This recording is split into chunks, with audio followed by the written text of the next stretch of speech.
Hey folks, just checking the audio.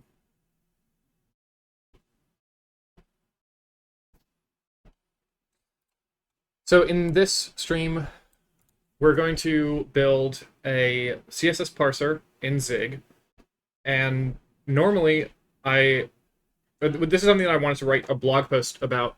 Normally when I write a blog post, I do one of these projects and then I write the blog post afterward.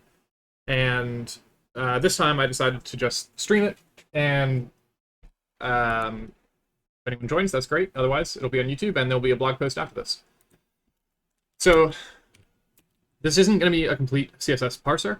It's just going to demonstrate the concept. I've written about parsing so many times on my blog, and you can go find it there. So I'm not going to really teach too much about introductions to it, but the code should be simple, easy enough. Um,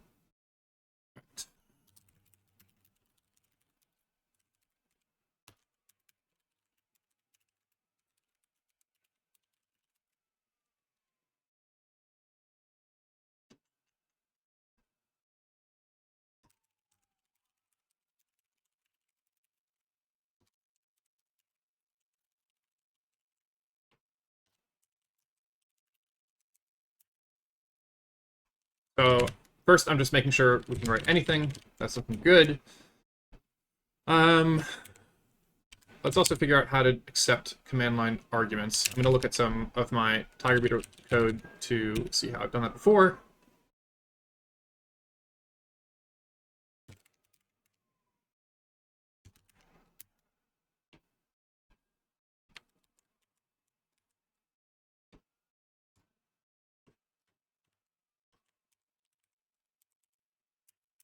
One complication here in the stream is going to be that in Tiger Beetle, we use Zig 0.10.0, and I'm going to try to do this with the latest Zig. So I expect there to be a lot of mistakes on my end, even more than usual, because there have been differences between 0.10. No, we don't even use 0.10, we use 0.9. We use 0.9.1, and latest is 0.11, so yeah, I'm going to make even more mistakes than usual.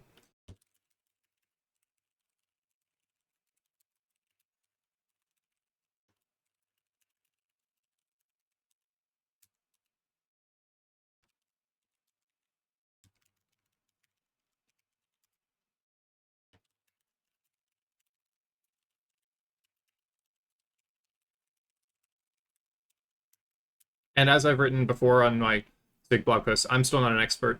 I don't get to code all the time at Tiger Beetle even, so you're not looking at an expert Zig programmer. I do it for fun like now, and I do it from time to time at Tiger Beetle, but there are many other experts, including many that we've got at Tiger Beetle, so if you want to see experts program, go follow some of my coworkers. Um,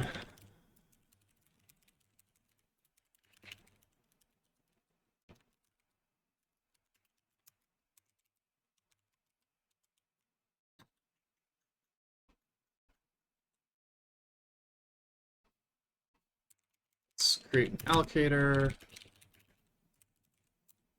This is one of my favorite parts about Zig compared to some other low-level programming languages, is that they have built-in arena allocator. You could probably write one with not too much difficulty in C, but it's nice not to need to worry about that.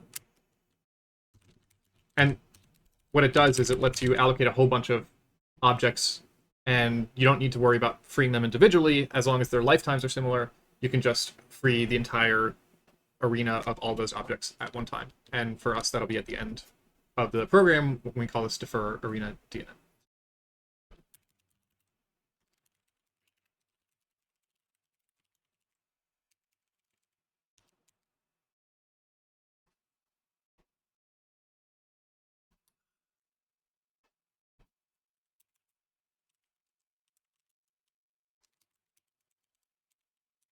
So again, I'm just copying some code from some code I've written at Tiger Beetle so that I can get the argument parsing in.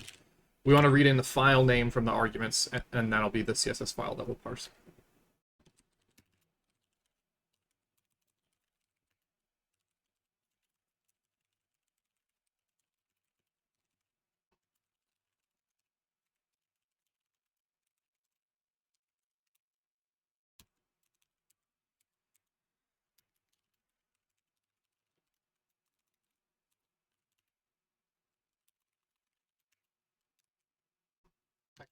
Yeah, we're not doing flag parsing here. If and for that matter, we don't even really need to do this. So this skips the first, skips program name. Then we can just get the next one. File name.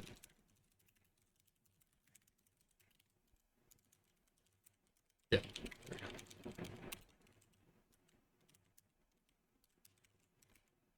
Let's see if that builds.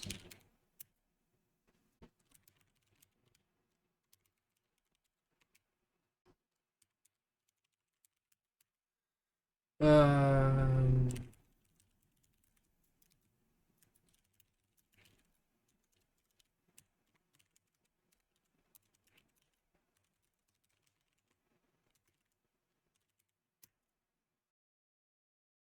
member function, expected 0 arguments found.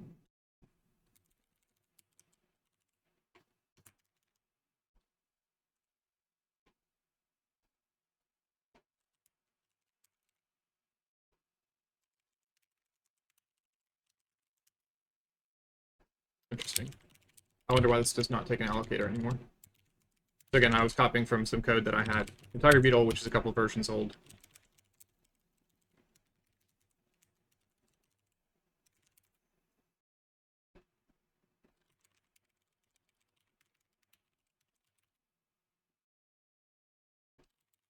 Cannot format optional without yeah, try.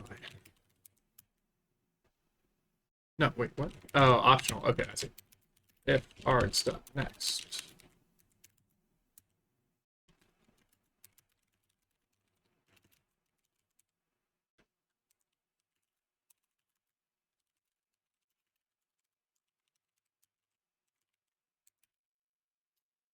Okay, getting closer.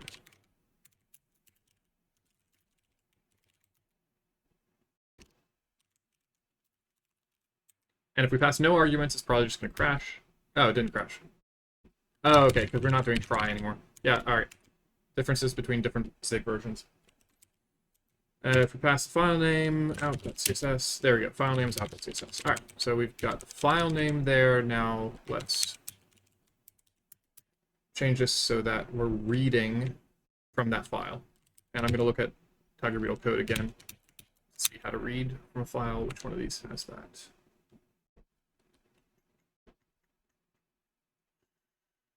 Do any of these read from a file? Nope. All right, I'm going to Google it.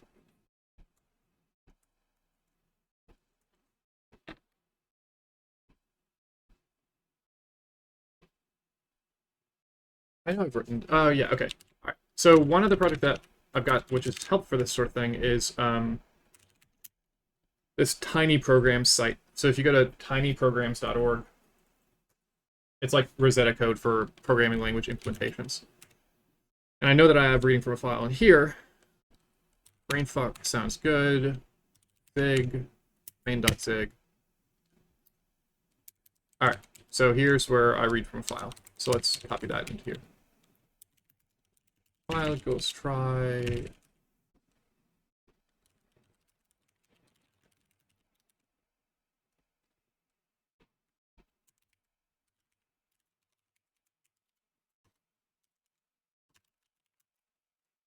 This code is probably old too, so maybe this one won't work for Zig 11, I'm not sure.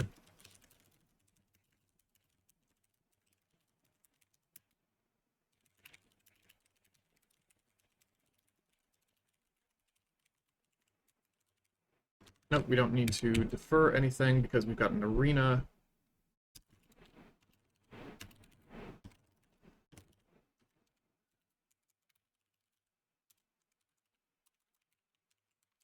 And this prog is going to be our CSS file. Where is that? Oh, yeah. All right, let's see if that builds.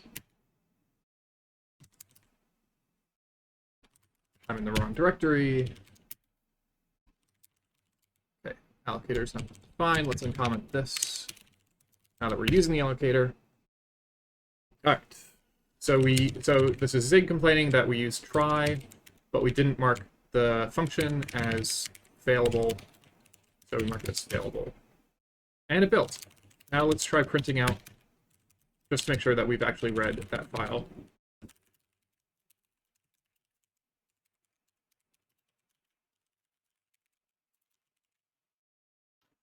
And let's do some test programs. Tests.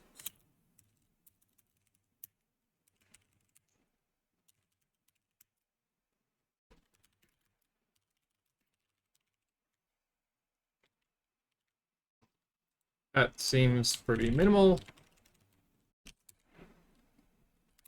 That's basic. Nope, that's not what it's supposed to do. All right, let's get rid of this.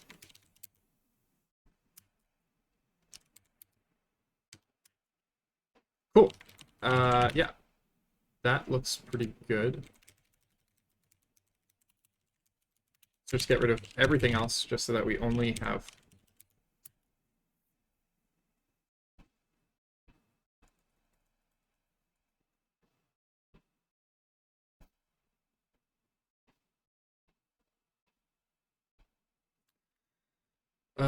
only have the file.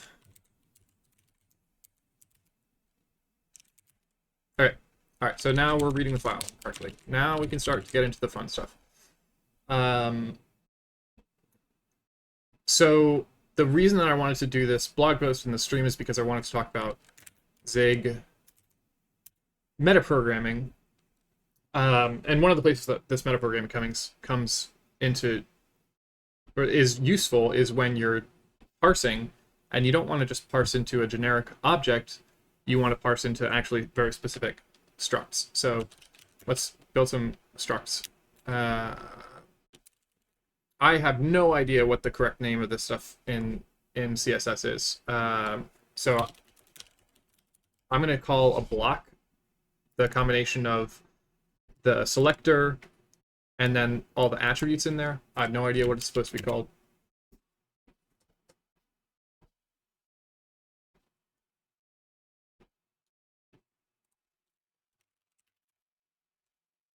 It's going to have a name. That's not true. It's going to have a selector.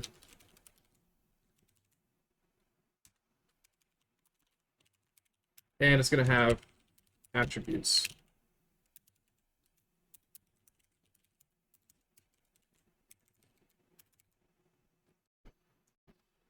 And the attributes are where stuff gets interesting.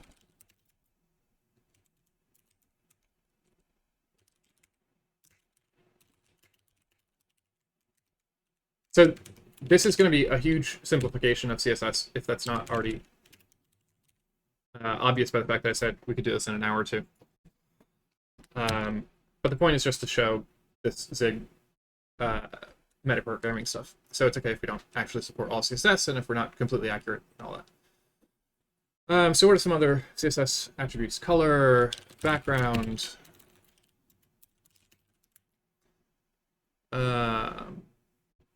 font family.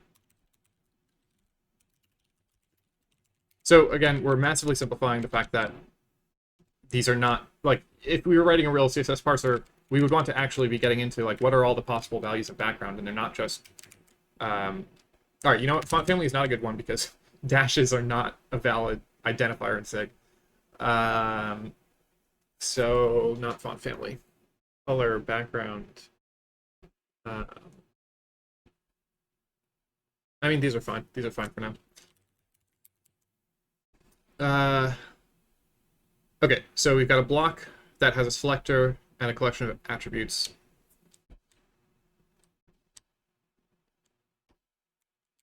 And the part that we're going to be doing metaprogramming over is we're going to be iterating all of the fields in this struct. And we're going to try to be matching it to attributes that we actually parsed. So the two main things that we need to deal with in this program is the parser and the metaprogramming to match to a key in the struct, to field in the struct. So let's start with the parser.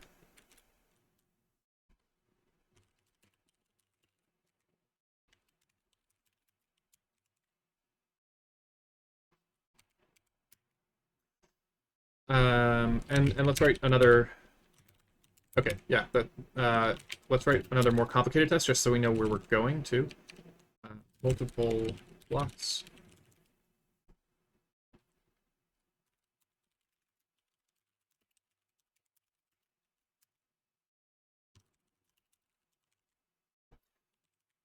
Which shows us that the top of the parse tree can't just be CSS blocks. This has to be a collection of blocks.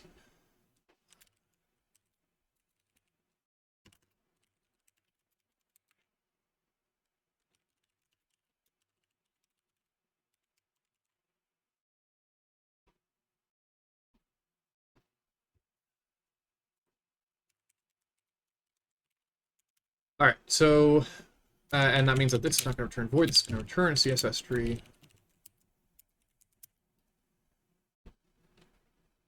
And if we talk about this at a high level, what we want to do is we want to first parse selector.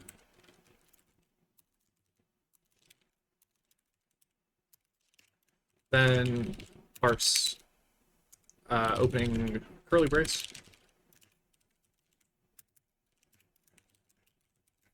Then parse any number of attributes. Then parse closing curly brace. And now that I wrote this, I realize that I'm not describing how we parse the entire file, I'm talking about how we parse blocks. So that means we're going to want parse block.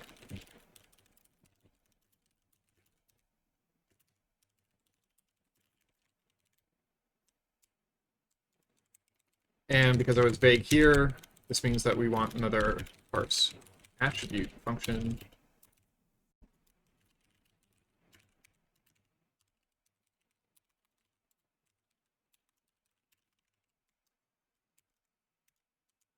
And I know that we're going to need to pass around the index so that we don't pass around like sub slices. Slices would be fine, but it's even simpler just to pass around index of where we want to start parsing.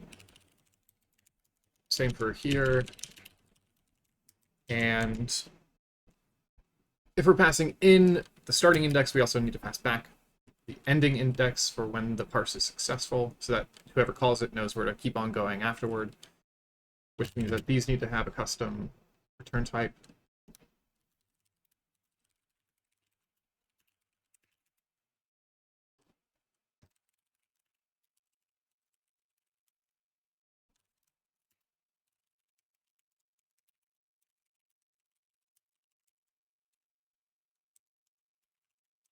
And same for this one.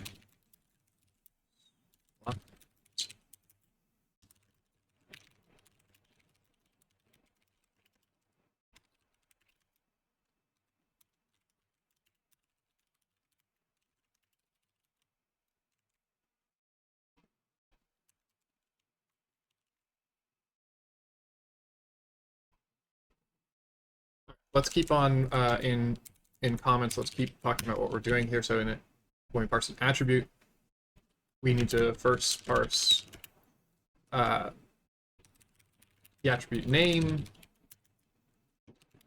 then parse colon, then parse attribute value, finally parse semicolon. And again, this is massively simplifying CSS because in the value, we're probably going to limit it to just alphanumeric characters, but in CSS values for real, there will be commas, there can be parentheses, like with the URL value. There can be quotes, single quotes, double quotes. We're just going to not worry about all of that. Okay, that looks good for attributes. This looks good for parsing blocks. And let's add the comments for how we're going to parse the entire file.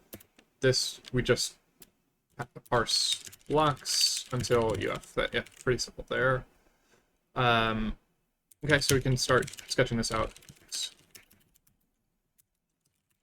While index.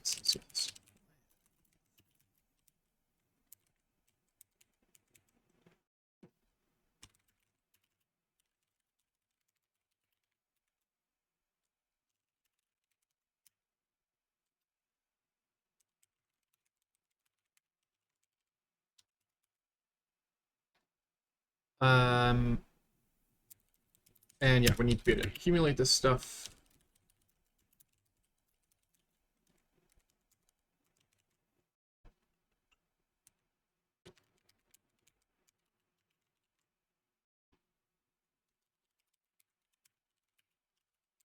Okay. If we're going to accumulate, we need to pass in allocator.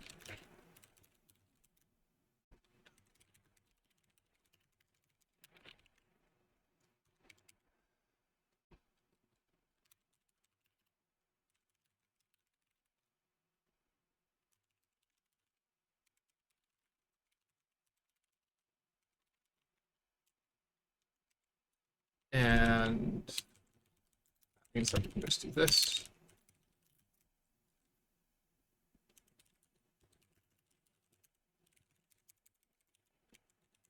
Okay, so if we get past here because it's already in a try block, then we know that this was okay.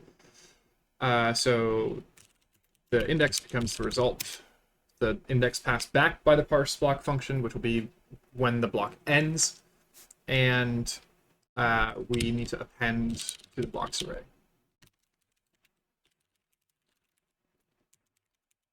Res.block.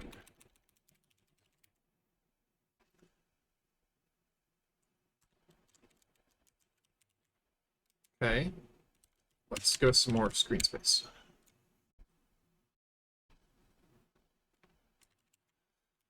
All right, that looks like it's it for the top level parse function. Now let's start getting into parsing the block.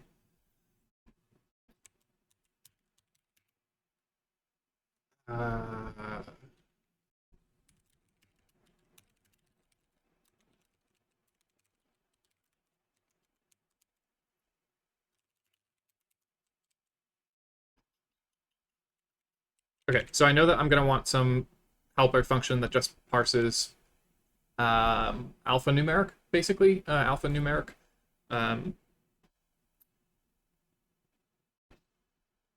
Chunks of text. Also, I know someone said on Twitter that they had previously done CSS parsing with regex, and they were curious about seeing how you do it with a real lexer and parser. I am not going to break this up into separate lexing and parsing stages. I have often done that in previous projects, but I'm not really sure if there is a huge value in doing that. Ultimately, maybe it simplifies stuff, but it also means you have to write a ton more code for like just splitting up the lexing part from the parsing part. Yeah, I'm not really sure if there is a huge benefit to keeping them completely separate when you're doing handwritten parsers like this. If you're using parser generators, then you really don't often have a choice between them. You have to write like the lexer separately, and you do that with regexes, and then separately you write your grammar, and then it generates the parser from the grammar. But we don't have to do that, and I'm not sure really at this point if it makes a huge difference. So I'm not going to do it in this project, and I probably won't do it until I find a good reason to in the future.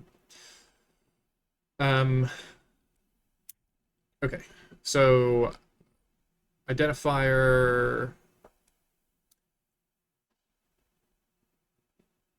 What do we need out of this? The next index. Oh yeah, so let's. Zig doesn't let you assign to arguments that are passed in. I think Go does. So we need to make a copy of this.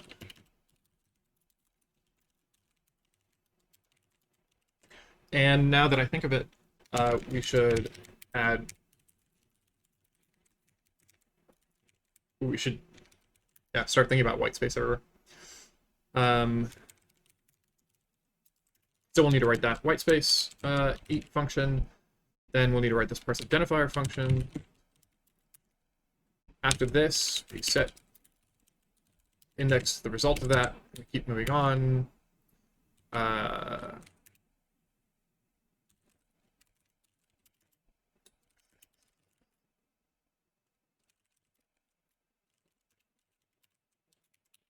We'll need to write this function as well.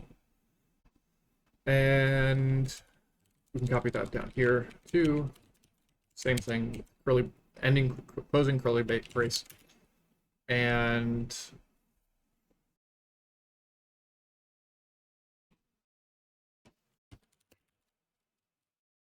here.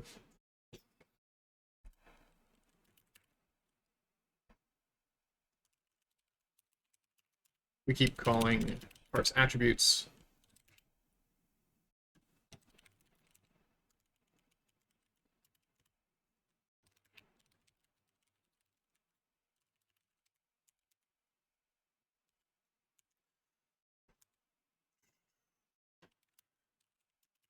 Same thing, keep incrementing the index as parsing succeeds. And we also need to be able to accumulate here each attribute. So this says that means we're going to need the arena here as well, so that we can allocate space for the list.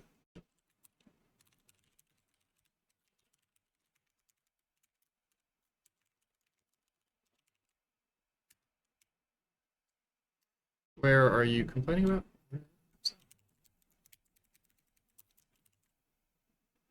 47. Ah, wow. Okay. Let's give this some more space too. And parse block needs to accept the arena. We just changed that function. All right. Okay, where were we? We were in this loop. Yeah, we need to accumulate. So here,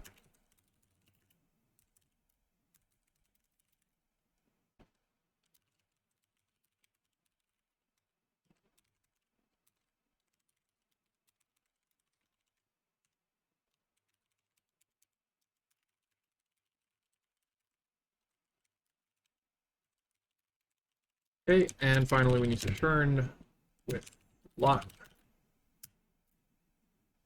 but not just the block, block result, because we need to return both the block and the ending index. Inside of the block, we have attributes and the selector.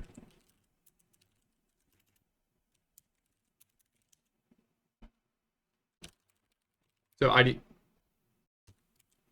9 semicolon, yeah. So ID res was up here. That was this. First part's the selector. And yeah, we can let's be nicer about that. Selector res.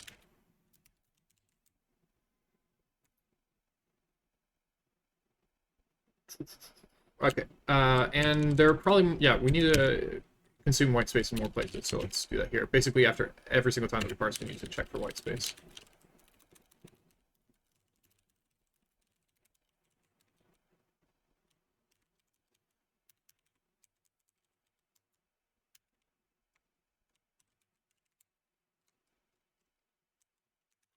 We don't need to do that inside of here because presumably we'll make sure that parse attributes does that. And actually, this is not parse attributes, it's parse a single attribute. But after here, we should eat the white space. And yeah, that's it. Okay, so in this we created eat white space, parse syntax, and parse identifier. So let's write those.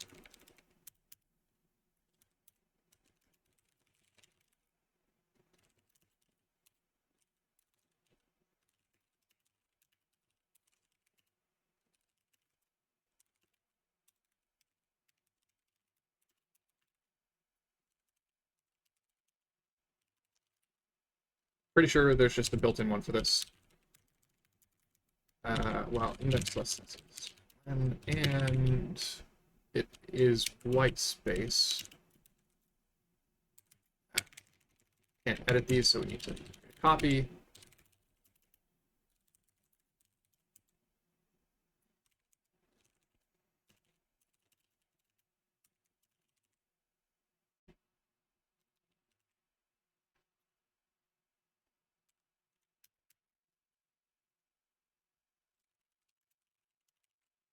Okay, so all we want to do is just skip past white space in this function and return the index of the first thing that is not white space. So that's that.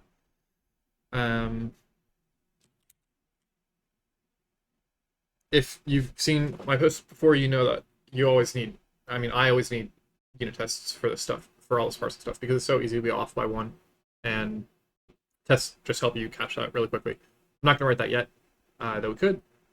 I'll probably write those later.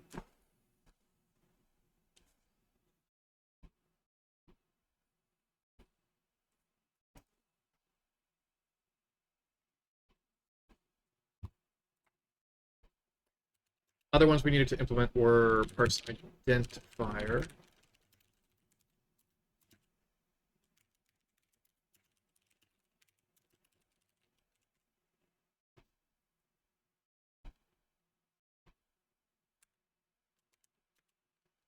We'll return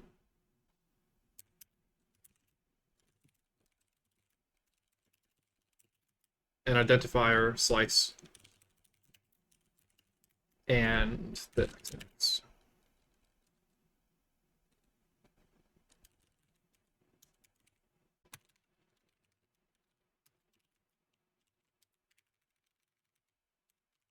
give that more space. Let's give this one more space.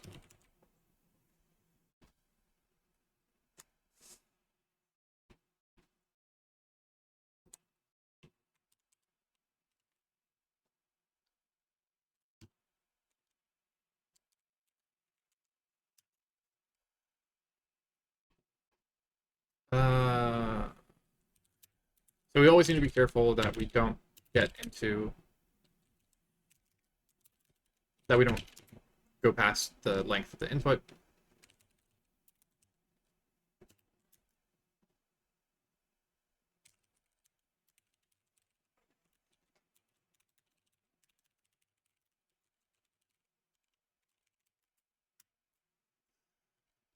We might not need that because it might be taken care of in this loop.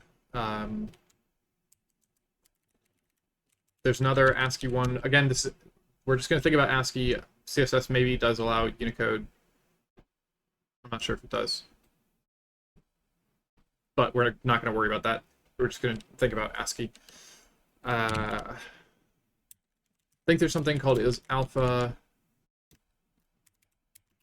So identifiers, as far as I can remember off the top of my head right now, they don't have numbers in them. They can't end in numbers. However, they can't have like dashes in them. We're not going to worry about that either, just to keep things simple. We'll just deal with alphanumeric or alphabetical selectors like div. Oh, wait, yeah, okay, we're talking about selectors, not identifiers in general. Okay, so selectors, yeah, they could be anything, because class names and IDs can be not anything, but they can be a lot of stuff. But we're not going to worry about that, so it's going to be alphabetical. And, again, doing a bad job of parsing CSS, but doing a good job of keeping this code simple. The way, like, what is valid for selectors is undoubtedly completely different than what is valid for attributes, but we're going to reuse this parse identifier for both selectors and attributes, and probably even attribute values. Because the point is not to parse CSS perfectly, the point is to talk about how Zig metaprogramming works eventually. All right, alpha.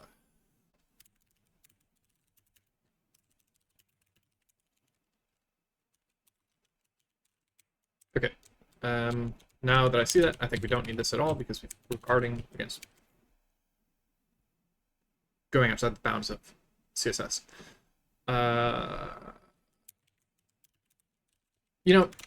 Yeah, we can use this syntax, but it just means more white space, more horizontal space taken up, and we don't need that.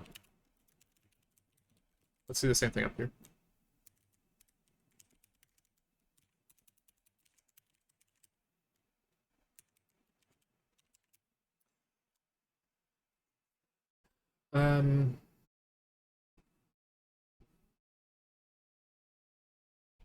Okay, we keep going.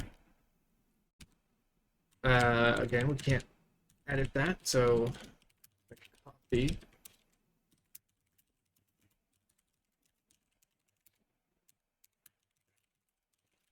And because we're going to be taking a slice of the CSS input, we need to additionally... Oh, no, we don't need to store that. Yeah, we can get that from the input initial index. what we'll do right here is parse identifier result index identifier. We just slice this from initial index to index. What did you just complain about? Yeah, this. And this. And the only additional thing we may want to do here is make sure that index is equal to the initial index. That means we didn't actually find anything.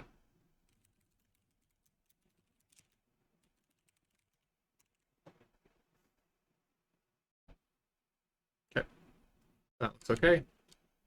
All right, so we implemented eat white space, we implemented parse identifier. Now we still haven't implemented parse syntax, so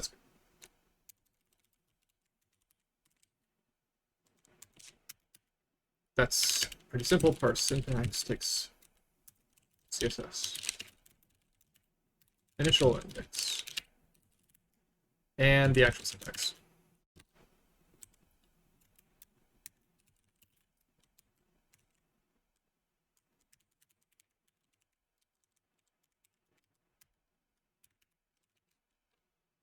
Okay, this barely needed to be a function at all. But we can, well, yeah, okay, we can do the bounds checking here. If initial index less than CSS.lang and CSS index equals syntax.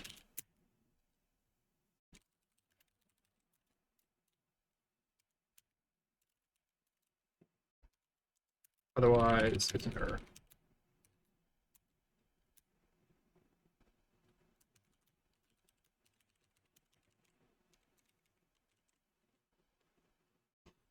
Okay, yep. And my autocomplete was suggesting initial index, but without an L in there, so I think somewhere in here I misspelled this. Shia index, yeah. Yeah. All right, so we implemented everything from this parse block function that we made up. And that means that we can just go into the next level down, which is parse attributes.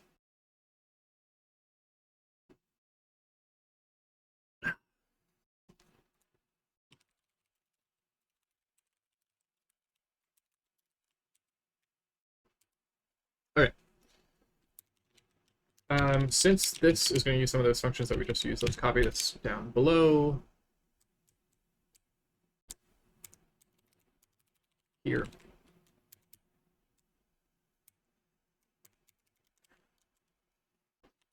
All right, attribute name. Yeah, before this, let's rename this to initial index and make a copy of it. And let's eat white space again.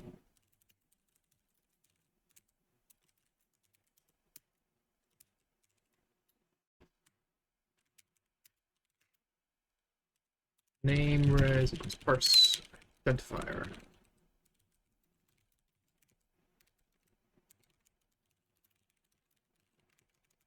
No, not initial index, current index, and we need to try that.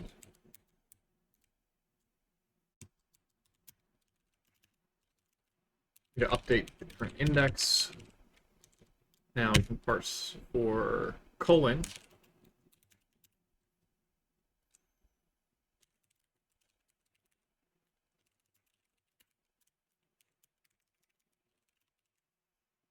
So here is exactly where you can see if we did separate lexer and parser, we would have split all the stuff up separately, and then instead of here trying to like parse identifier, including looking for the alphabetical characters, this would have just said like, is there a token here who is of type identifier? But that's so much extra code, and again, like I said, I'm not really seeing a huge benefit to splitting up the lexing parsing stages in this kind of a project. At least not right now. Yeah. And here, if you split them up, it would say not look for this particular colon on its own, but it would say look for a token who is of type syntax and whose string value is the colon. Okay.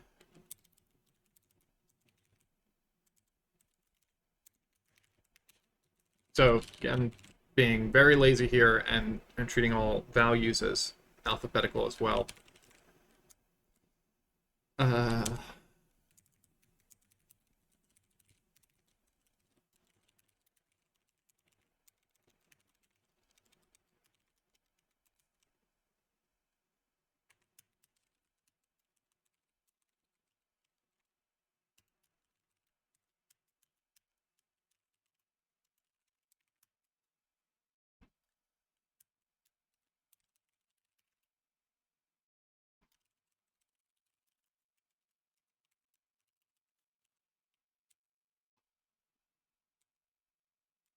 Okay.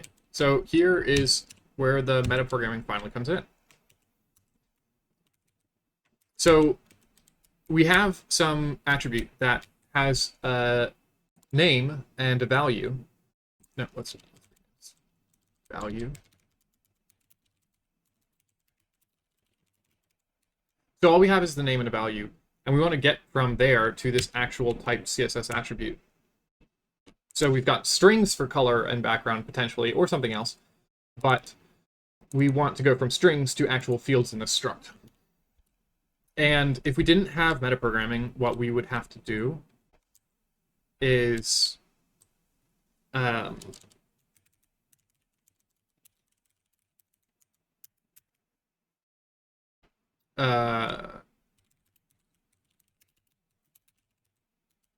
we'd have to list them all out, all the possible fields out ourselves manually, and we'd have to keep those up to date ourselves. So we could say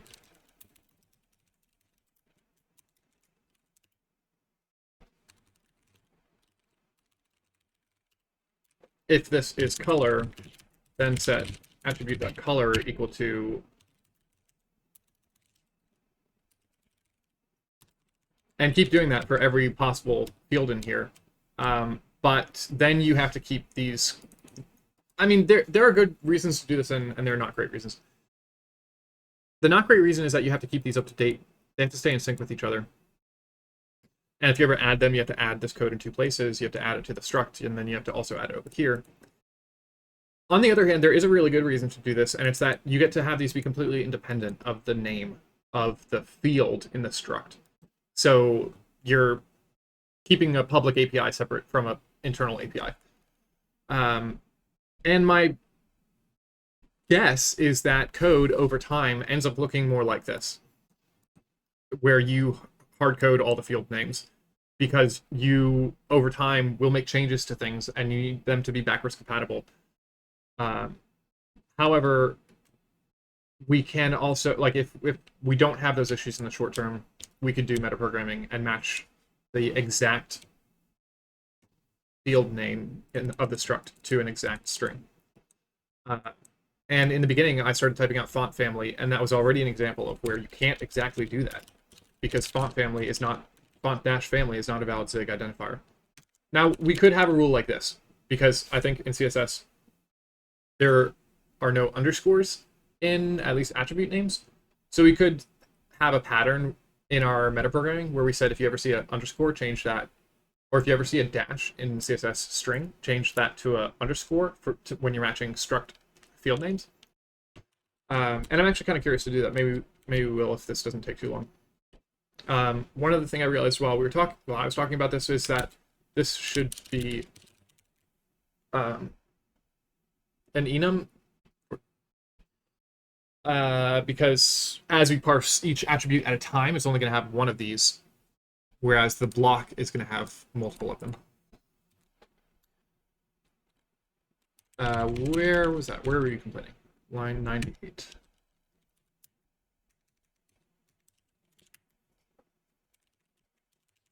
Okay. So let's, the parser is basically done, give or take bugs at this point. So we can talk about the second part, which will be here.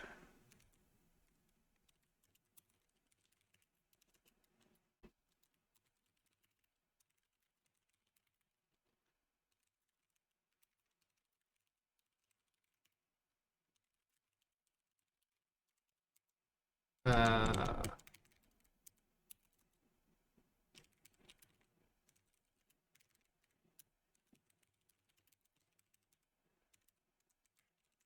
so here, we're going to make a new function that does this metaprogramming for us. We pass it in this value. It's going to iterate over all the fields in this enum. And if any of the field names match this identifier, then it's going to assign to that field in the object that we passed in.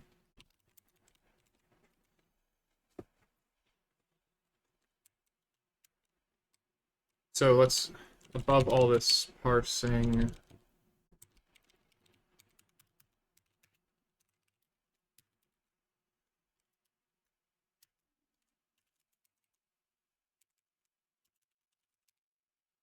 we passed in an attribute, pointer to an attribute,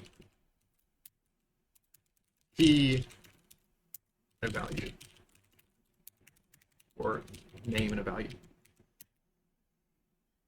Now, in here,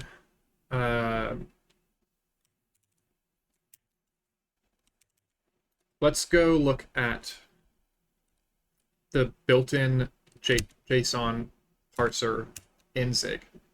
So I've got the Zig code base downloaded here, and inside lib.std.json static.zig, we can see it doing this metaprogramming.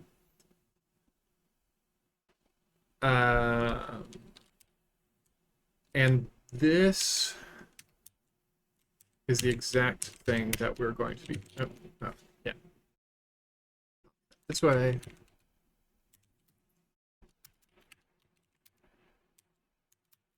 So I cannot explain to you how this stuff works by, in actuality, I can show you examples of how I've gotten it working, and that's all I'm going to do here. I don't understand it well enough to be able to completely explain how it works. The gist of it, though, is that at compile time, Zig lets you figure out list all the fields, and it lets you write code that acts on all the fields. So the first thing that we need to do is type of. No, we don't need to do type of because this is hard coded. T equals CSS attribute. We don't even need to make a variable for that.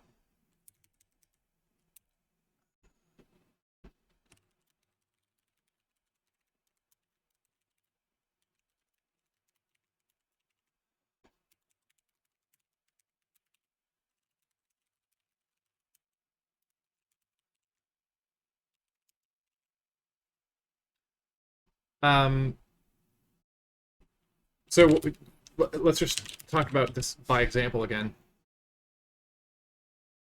We've got a type here, and this is Zig's built-in JSON code. We've got a type. In their case, this is a type variable. In ours, it doesn't need to be a type variable because we only have this one type that we're talking about. They get the type info of that type. So that's not capital T, it's lowercase t. And the type info will tell you what kind of type it is, whether it's a scalar like Boolean, float, enum, whether it's non-scalar like a union or struct. And because they're dealing with generic types or with type variables, they need to switch and handle which one it is. We don't need to do that in ours because we know exactly what type that we're talking about. We're talking about this type. We know that it's a union. So we can just access the union and we know that that will be safe. By looking at this code, I was able to see here's the way that you here's how this system works basically, and here are what the different options are. And this JSON code is pretty nice because they have to handle every case, even if they're going to set, even if the case is to say that you can't do this, they're still going to handle all the cases. So yeah, looking at this was really helpful. this is what we need to access. Union fields here. And in here, we're going to say, as we iterate through each field, if that field is the same as the name that's passed in, then we're going to set that field to the value passed in. And again, I'd seen this field documented on the Zig documentation site, but it was only until looking at this code, this Zig parsing code, that I realized that it could be a left-hand side value as well. Here. So here's where they say, here's an object, I've got the field name as a string, and by using this @field function, you can assign to that field.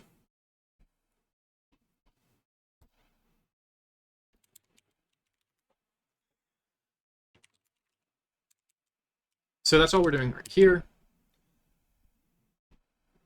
And I think that is it.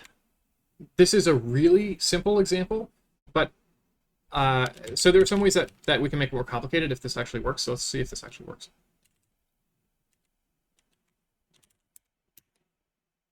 Wow, that is unusual. Oh, okay. Because we didn't even plug in the parse function. We just printed the file here. So let's try parsing.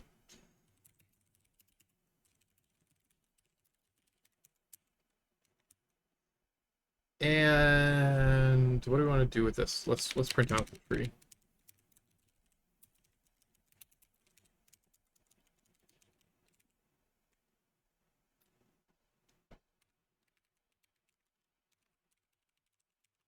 Let's see if that builds. Right, we need to pass the arena.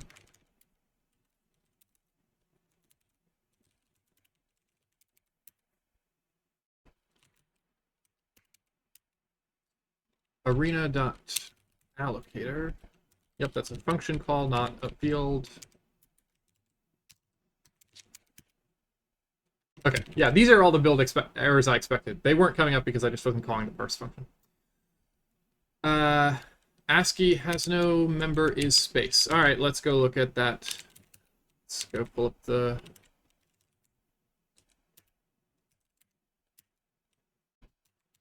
So I'm looking at the Zig standard library. Okay, they renamed it from is space to is white space, I guess. Or I'm misremembered. So it's not is space. It's white space. And there's no is alpha. Let's see what it's named now. Alpha numeric. No, I don't want alpha numeric. Alphabetic. Okay.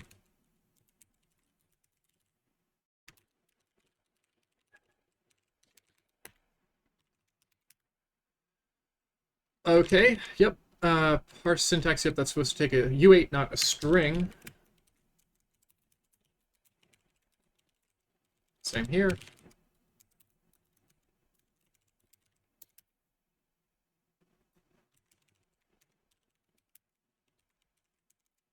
Okay. So let's add another thing here. Unknown.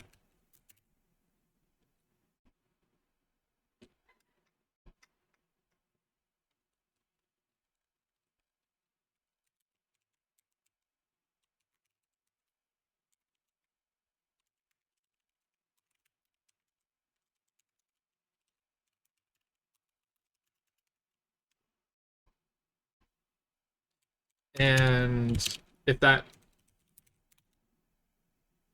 it is still unknown, then we'll fail because we didn't find a valid attribute, valid name, like that didn't match up to what is in the CSS attribute struct. Yeah, this is cool. I did not even, I was not thinking about doing that sort of validation until I was forced to here, or at least until this brought to my attention that it has to be initialized with something. So let's initialize it to unknown and check that it's not unknown after trying to match. So how do I do that? This, I think, is another metaprogramming thing. We have to be able to check what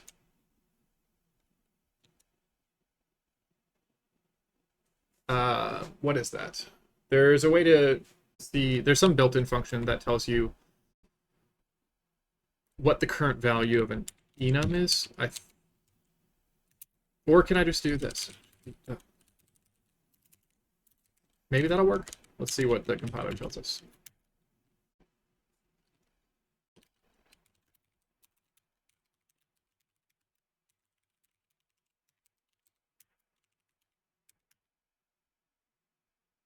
Okay, I guess it didn't error out in that, so yeah, maybe that's fine. Okay, what is your deal? Field, okay, yeah, it's... So, when we iterate over fields here, this is an object, not the actual name. So we need to grab the name from the object. Ah, okay. So here is one of the complications that I talked about. So when we do this inline 4, the way that I imagine it is that it generates this code for each, it generates it at compile time, it generates it for each field in this union. So the resulting code is going to have 3 if statements now. That's just what they mean by inline 4, or at least that's my understanding. It's meant to be a compile time thing, like loop unrolling, basically. And the problem is that we might want to try to do something like this.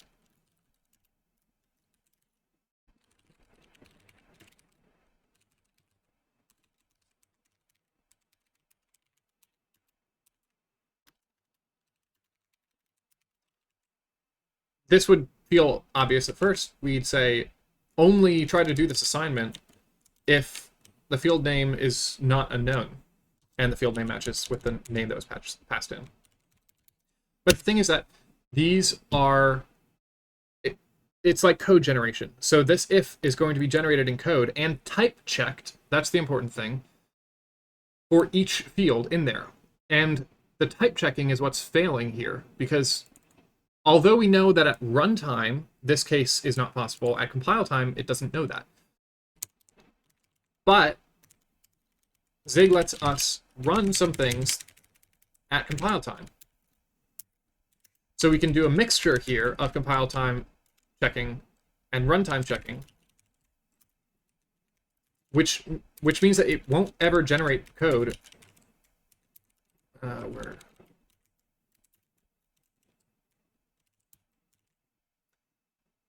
Because this is a compile time check, it will be able to compile time know that it does not need to generate this code. So this code will not fail type checking, which is a compile time check.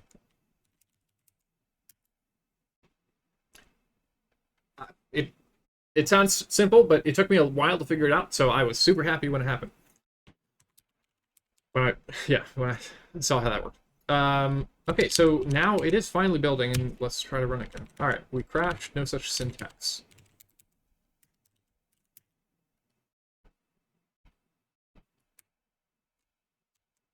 That happened at line 137.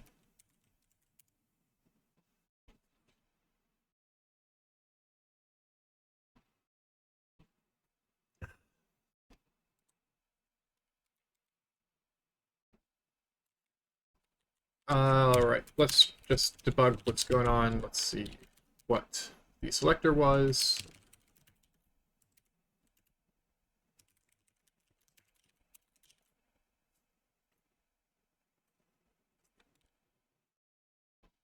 Okay, rather than doing this debugging all by ourselves, let's write an actual debugging function. Every single time we return an error, we should debug.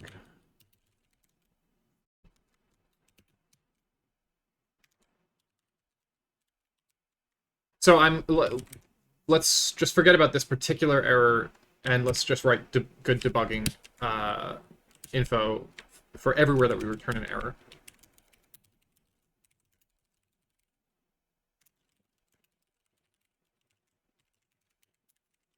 So we're going to write this function in a bit, but let's just go fill in everywhere. Debug at initial index expected valid identifier. Yep. Let's just go everywhere that we return an error. Expected syntax.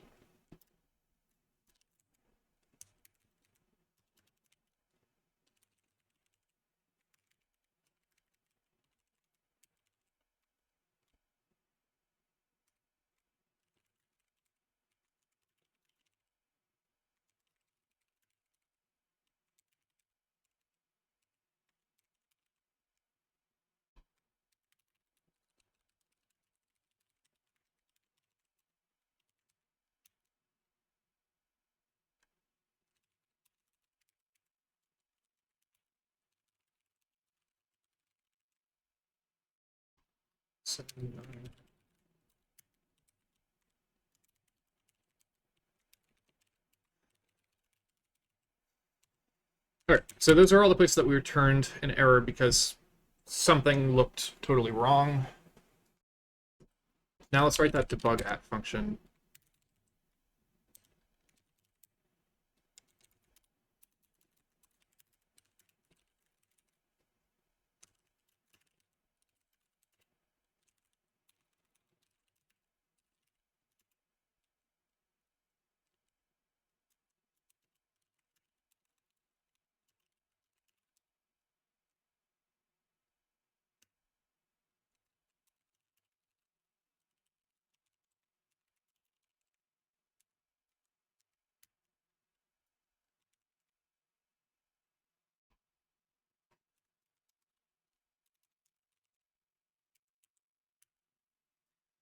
Okay.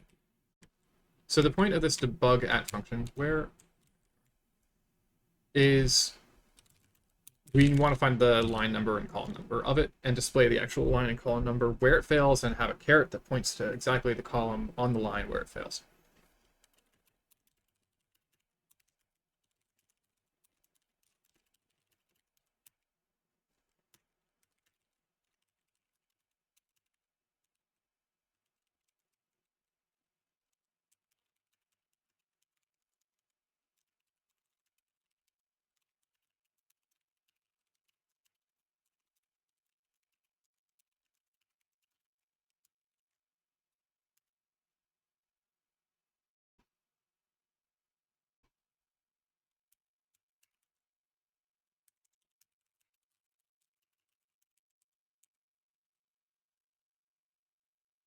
If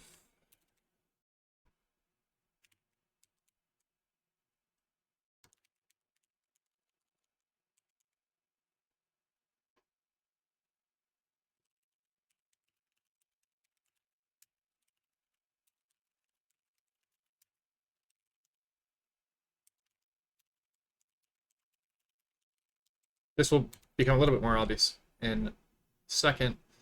But generally, when we find a new line, we want to increment the line number.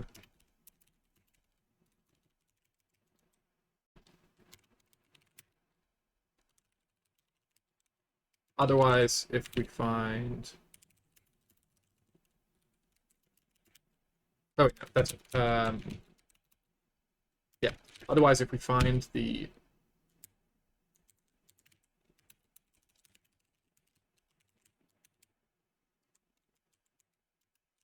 If we get to the point of that index, that's where we mark found line is true. So the point of doing this is that we can display the entire line.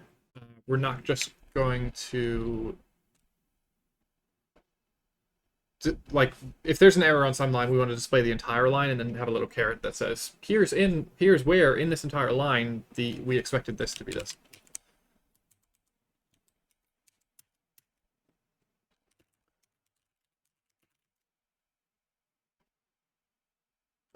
Wait, yeah, I think that, if not found line, call number.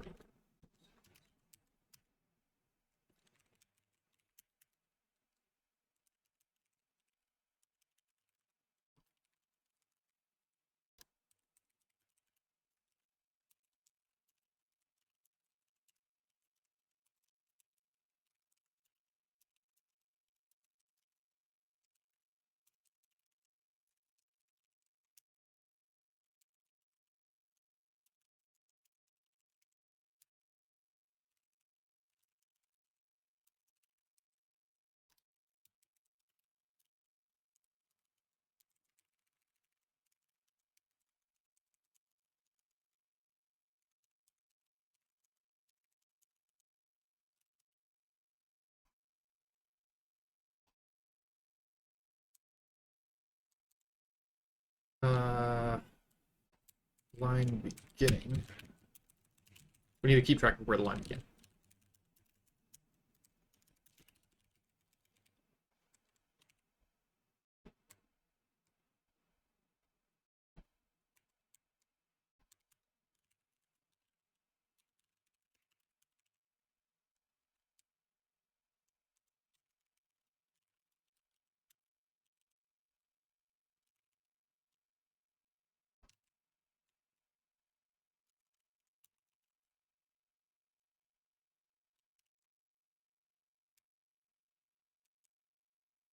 But this should work because although line beginning is set every single time we get a new line, it's going to break after we found the last new line. Once we found the actual line that we want, that we're talking where the debugging should happen, and because we break at the end of the line, once we found the line, I will be the last in the line. Now we just need to print out white space so that we can have some nice formatting.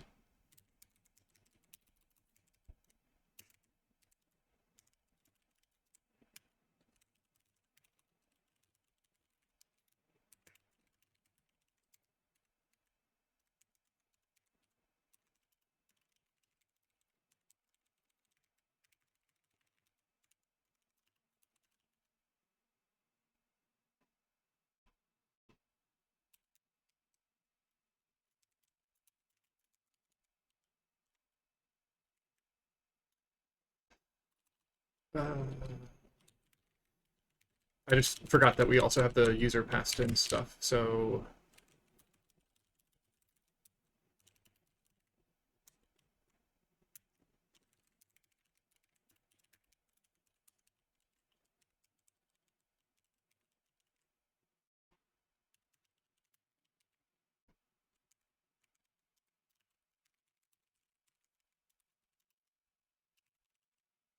let's see if that helped.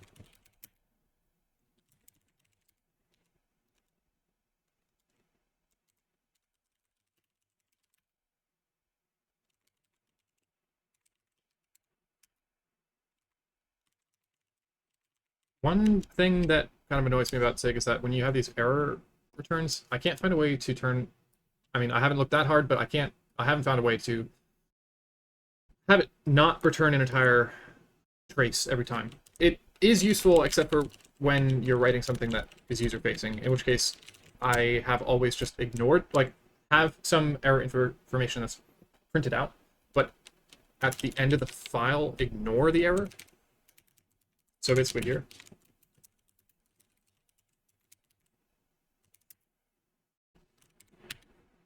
Yeah. All right. Now that is prettier, but that does not look remotely correct because there's nothing being printed.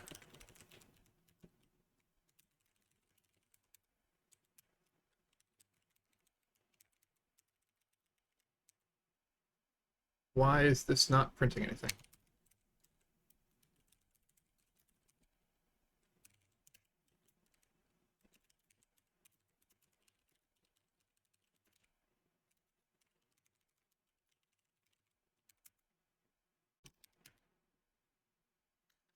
Line beginning and line end are the same. That.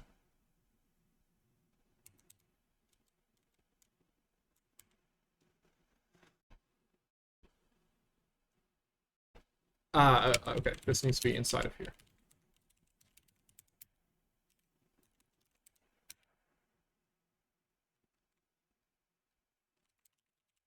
Okay, that's looking a little bit better. Column.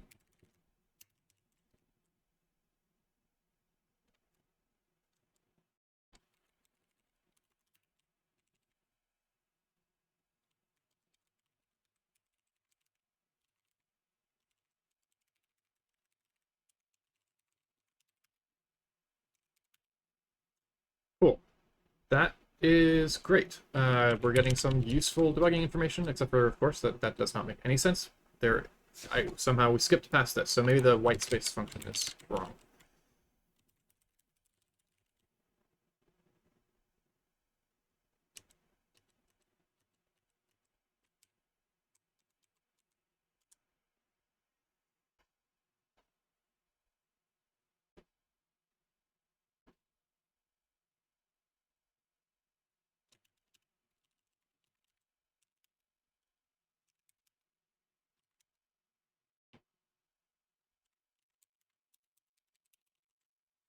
Um,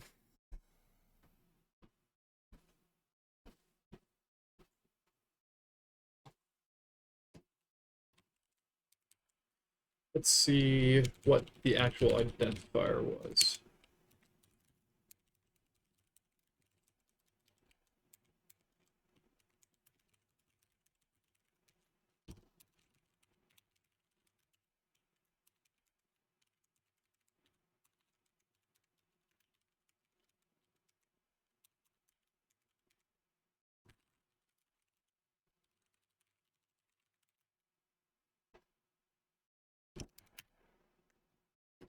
Okay, that is correct.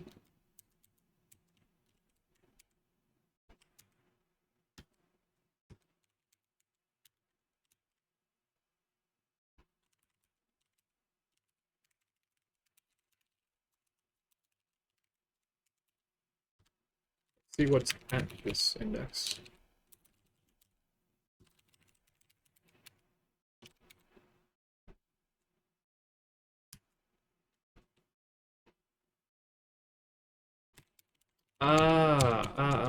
Okay, that's the bug. Right here. I copy and pasted. Oh my gosh. I copy and pasted this with the including the initial index, and that's not. So I was resetting that. That's because I just copied and pasted from up here, initial index. Okay, let's make sure I did not do that anywhere else. Of course I did. Let's see where else called that. All right. Okay. It looks okay now. Expected valid identifier.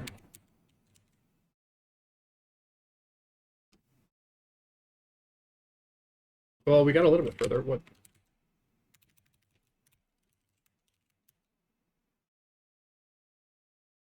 Ah, okay. So we didn't have a way to check when where is it?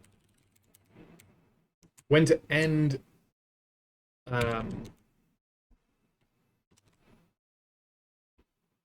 the list of attributes. So parse attribute. In here, we need to check if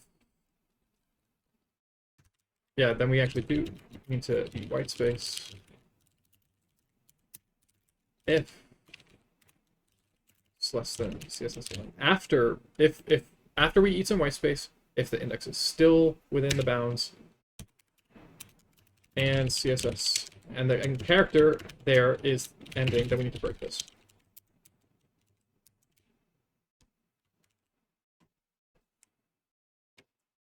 Let's see if that helps. No. Okay.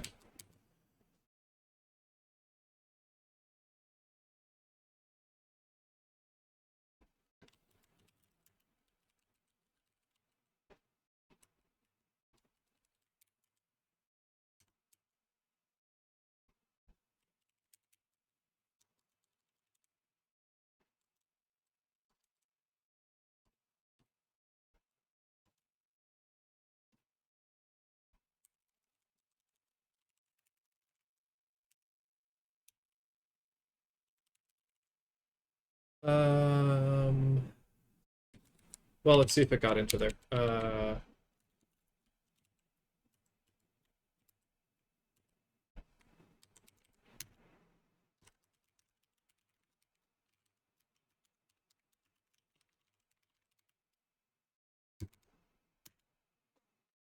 Oh, it's only there once.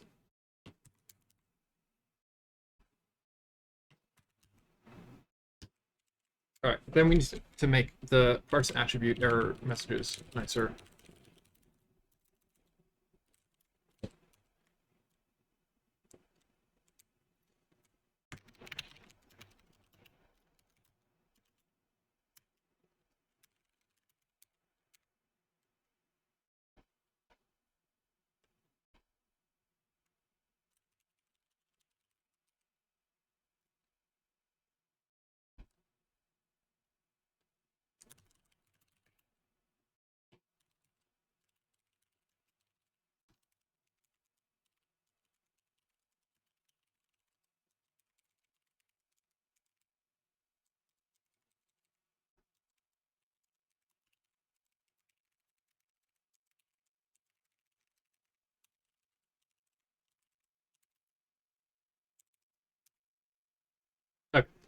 Could not parse attribute value.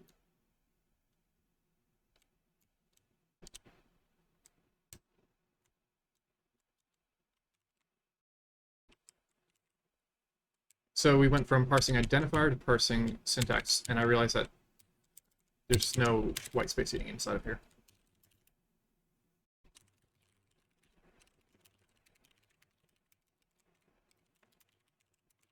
So let's see if that helps. Okay, it did. So now we're getting into metaprogramming issues. Access of union field color while field unknown is active. That's interesting.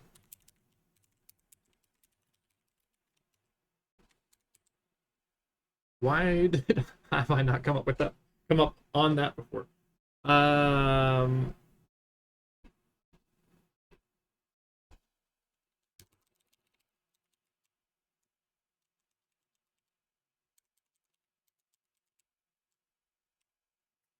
maybe this is what we can use. What's that built-in? Go searching for it. Undefined? Is that what it is?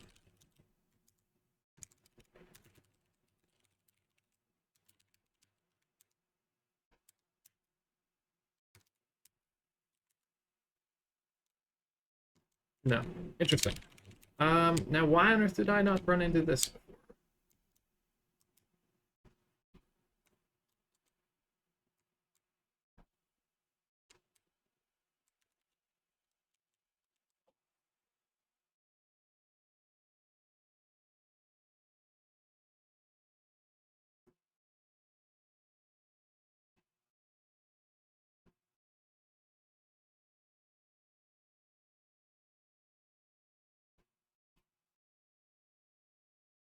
Well, let's go look at the JSON code.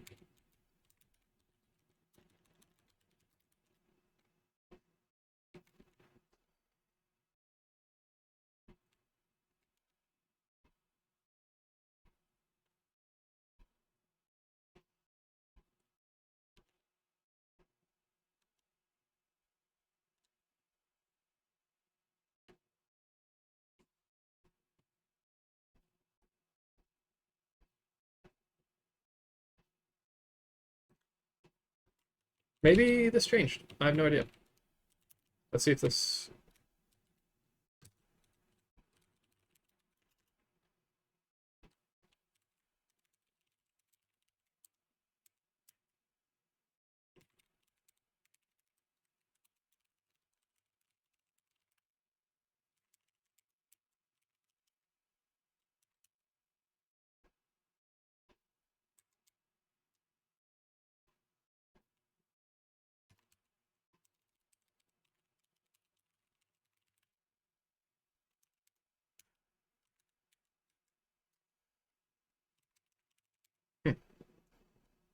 oh, okay. That's it. Okay. Oh, wait. Was that filling the entire time? Oh, maybe I was misreading these. Uh...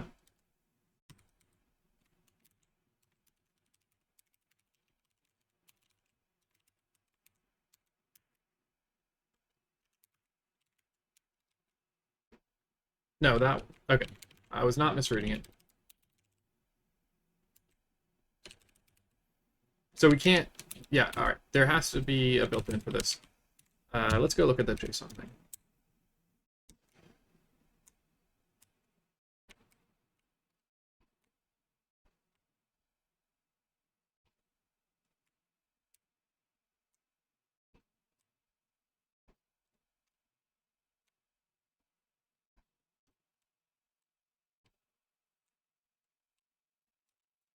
I think we might be able to do something like the built-in tag name.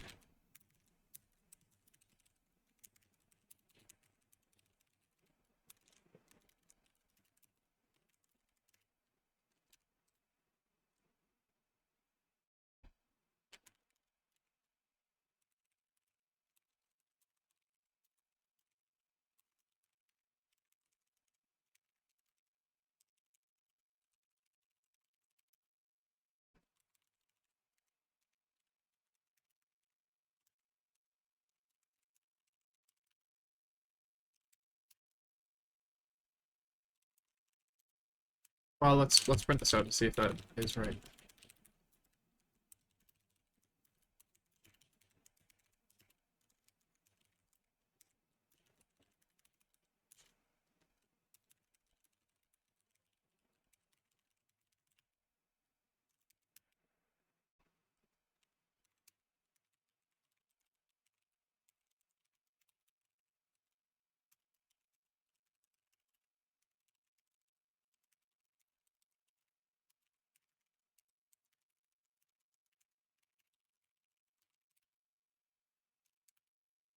Okay, yep. So that is how we can check which field is active, getting a tag name. Now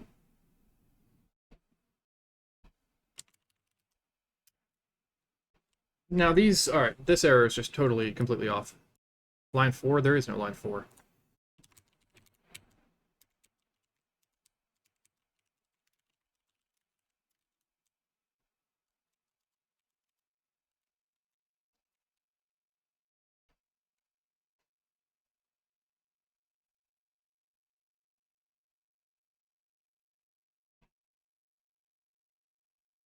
Oh, okay, column number was not reset. That's another thing that we need to do here.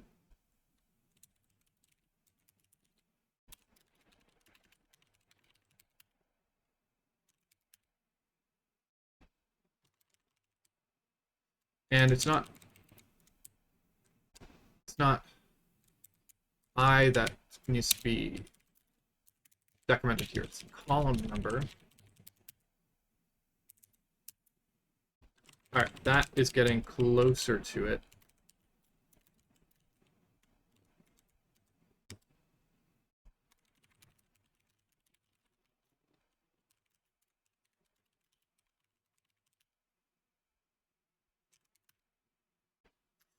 So we are here twice. Let's get rid of this tag name. Printing. All right, we're here twice. Let's see if we're here twice.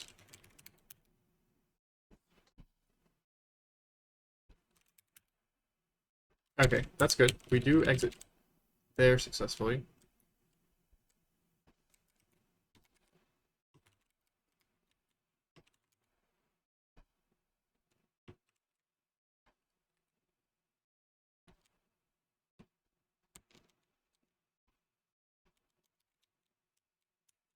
Maybe let's add white space eating here.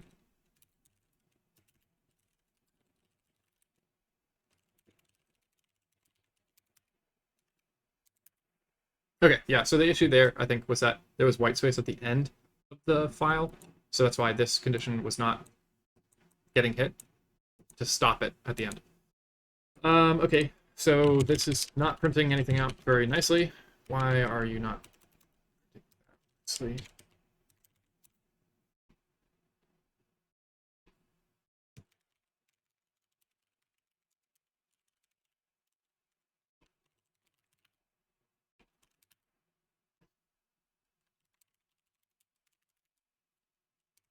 Let's read the list everything out. Selector.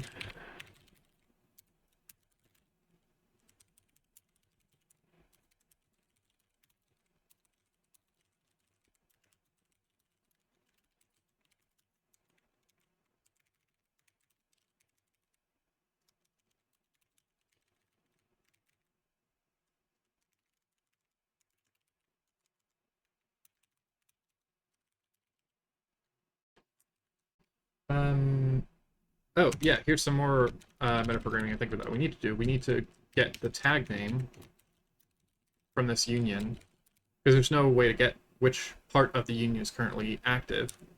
Tag name attribute and the field value of attribute. Maybe there's a shortcut for doing this. This field. Yeah, I'm not sure. But let's see if that compiles. Nope.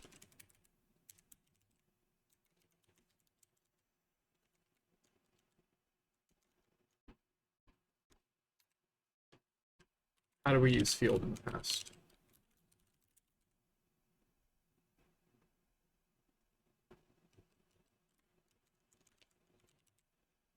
Let's see.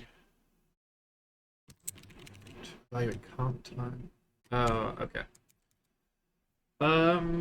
How should we get that? Oh, okay. All right. So for this, we need to do another inline for. And again, I cannot explain exactly why this needs to happen, but I think it's because I need to evaluate comp. This needs to be runtime, maybe? I'm not sure. But I know that we will be able to fix it when we put this in here. So when we iterate over type info of CSS attribute union fields,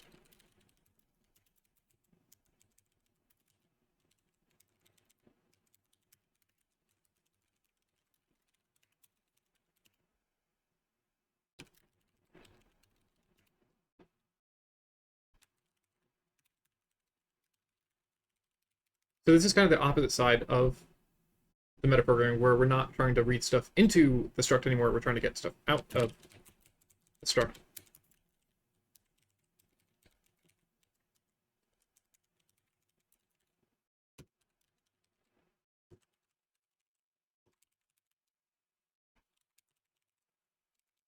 And again, we need to do a comp time check. Skip.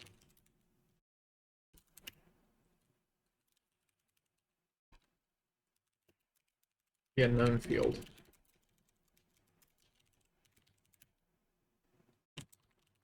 Nope. What's the issue? What's field name? Was it unknown? Yeah, it was unknown. Comp time. Oh, not right.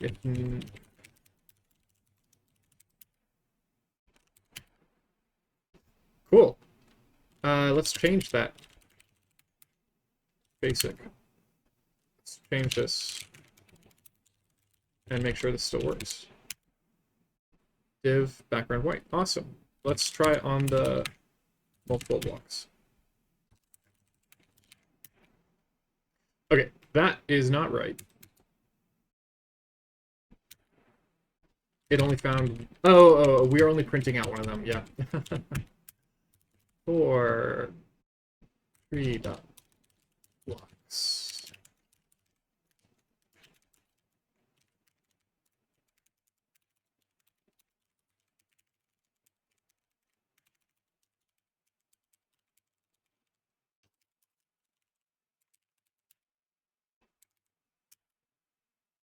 Sweet.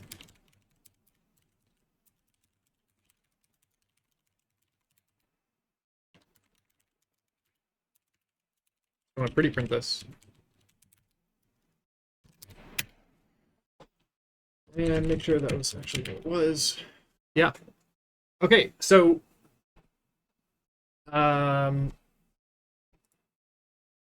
that's pretty much it. We were able to iterate over fields of a struct, the set values of a struct after we'd done parsing, and we were able to iterate over the fields of the struct so that we could print out the current value of a struct dynamically. So yeah, I don't understand every single bit of it, but I like to write posts that tell myself how I got something working, even if I don't fully understand it. So that was my goal here. And there are some things that I still am not completely sure about, but that's okay, because next time when I get confused, I'll be able to go back and look at my post and see this is how I got it working in the past. And yeah, thanks all of you for joining and following along, and keep an eye on my blog for a post writing up everything that we just did here in the next day or two. Cheers.